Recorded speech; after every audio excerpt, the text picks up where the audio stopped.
want me hello, sister, I love you. You feel it, brother?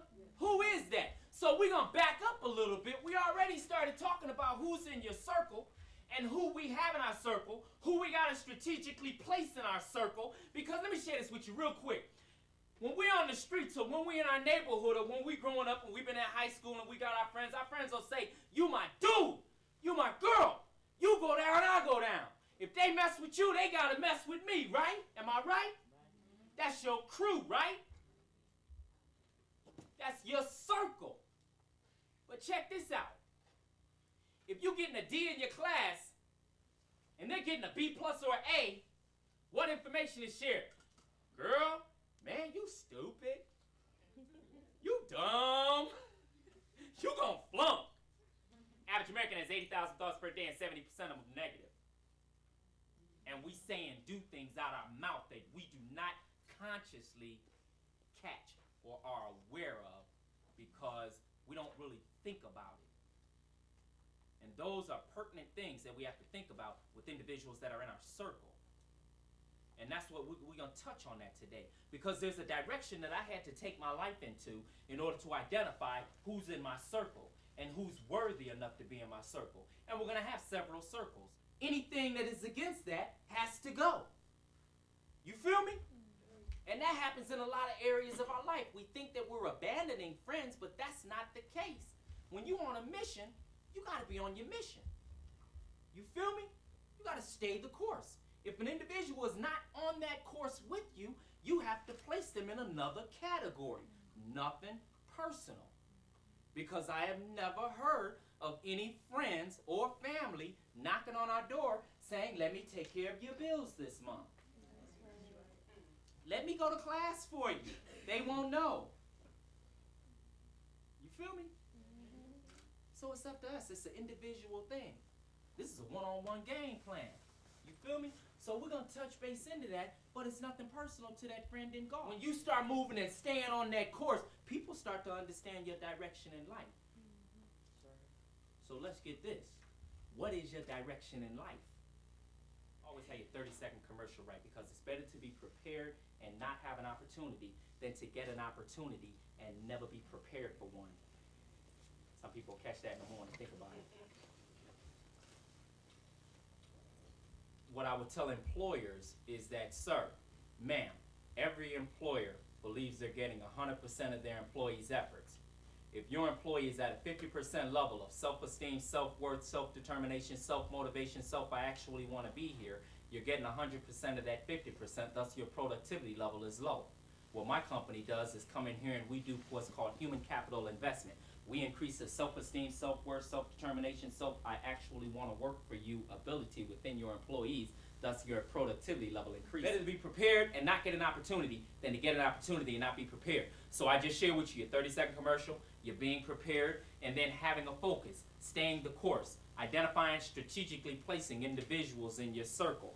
But it depends on who you are. Who you are. What is your passion in life? That's one of the greatest things you can do. So then when you get your purpose and your hope and your vision in life, you start to connect people that are in your circle. What classes are you taking? What field are you going for? What degree are you going for? What is your personal goal in life? See, when you get to a point where you stop chasing money, it ain't even about the money. It ain't even about the money. It's about your passion. Because when you chase your passion, money will chase you. Trust and believe that. I left a company 5 years ago getting paid swell. 35 years old, 34, 35 years old. And I said, you know, if I don't step out on my own now, I may never get the opportunity. So I did it. Remember, in order to achieve, you got to believe and never deceive. The capability of any possibility for versatility is the best ability. Are we versatile? It's not to leave where we've been or what we've done or our friends or anything. We still know how to go on the block and say, what's up, my nizzy for shizzy? I'll holler at you later. But then we know how to turn around being educated young individuals and say, how are you doing today? My name is Nate Phillips, and I feel I will be an asset to your establishment. I'm the most qualified individual that you could find. You feel me?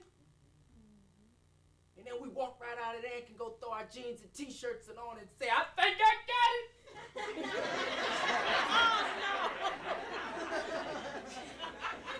I know the stanky leg, baby, you feel me? It's being versatile. It ain't to say you selling out. You buying in. You got it. You caught it. I was sharing with some individuals earlier today with this book I love that I learned some time ago. John C. Maxwell wrote a book called The Success Journey. In the middle portions of his book is titled, I Thought It, I Caught It, I Sought It. A few shot it, but I got it. Some others fought it, but I taught it, and everybody bought it.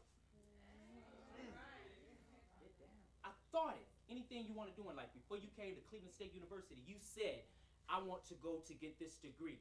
You thought it. Then you got here, you asked about it, you identified it, so you caught it.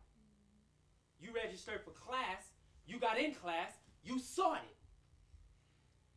You went home and told some friends, I'm at Cleveland State University, baby, CSU, holla at your boy. And I'm taking business administration, I'm going for engineering. And we had some friends that say, please, you ain't gonna graduate. Please, you ain't gonna do it. Your mama ain't got a degree. Your daddy ain't got a degree. Remember your cousins tried and they ain't make it? Please. So they fought it. If I tell you right now, when you leave out of that door and make a left turn, they jacking people. When you leave out of that door, which way you gonna go? Come on, now share it with a brother. If I tell you leave out that door and you go left, you get jacked. When you leave out the door, which way you gonna go? Right. Hello. Common sense, right? Let me share this with you.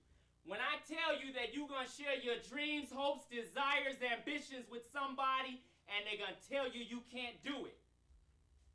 Today, what you gonna do? You're gonna look at him and you're gonna say, aha, Nate told me you was coming. I'd have never thought it was you, Auntie.